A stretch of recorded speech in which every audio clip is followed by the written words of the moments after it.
মাগুরায় তৃতীয় শ্রেণীর ছাত্রী আসিয়া ধর্ষণের শিকার।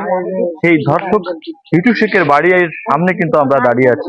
এই বাড়িটি কিন্তু এখনো ভাঙচুর করছে। আপনারা দেখছেন যে এই ধর্ষণকারীর কোনো চিহ্ন কিন্তু এই নিজ নন্দল গ্রামে, এই গ্রামে তারা রাখবে না, এমনটাই কিন্তু তারা বলছেন যে এই ধর্ষণকারীর কোনো কিছুই কিন্তু এই এলাকায় থাকবে না। আমরা কথা বলার চেষ্টা করব স্থানীয় যারা এই ধর্ষক হিটু শেখের এই ভাঙচুর স্থানে আছেন, তাদের সাথে একটু কথা বলতে চাই। আপনি আমাদের জানাবেন যে এই ধর্ষকের কি চান আপনারা?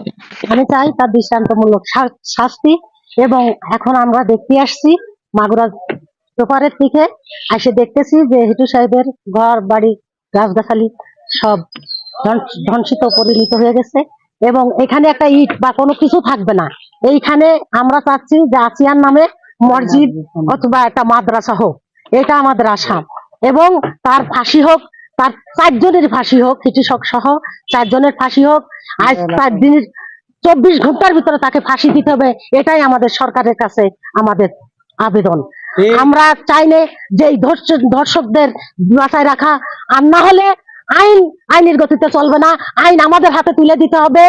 আমরা নিজে হাতে করে অস্ত্র তুলে নিয়ে তাকে গুলি করে মারবো, ভাইনার মোড়ে ট্রাফিক মোড়ে মারবো তাকে। আমরা চাই আমাদের হাতে যদি না পারে, সরকার ব্যর্থ হয়ে যায় এই ধর্ষকের মারতে, আমরা নিজে হাতে তাকে গুলি করে মারবো। আমরা এই ধর্ষকের আমরা চাই না যে ধর্ষক করবে সারা জায়গায় এরা ধর্ষিত করবে, এইসব লোক বেঁচে থাক আমরা চাই না। আমরা জায়গায় তাকে মেরে ফেলবো এবং ধর কাটিয়ে দেবো, ধর কাটিয়ে মারবো তারে। আমরা আর জেলখানায় দিতে চাই না, পুলিশের হাতে দিতে চাই না, সেনাবাহিনীর হাতে দিতে চাই না। আমরা যেখানে দেখবো সেখানে আমরা অস্ত্র তুলে নেবো। আমরা চুরি হাতে পড়বো না, অস্ত্র হাতে নিয়ে চলবো। আমরা অস্ত্র যেখানে পাবো সেখান থেকে তাদের জবাই করে ফেলবো, মারি ফেলবো, এটাই আমার আশা। আসসালামু আলাইকুম।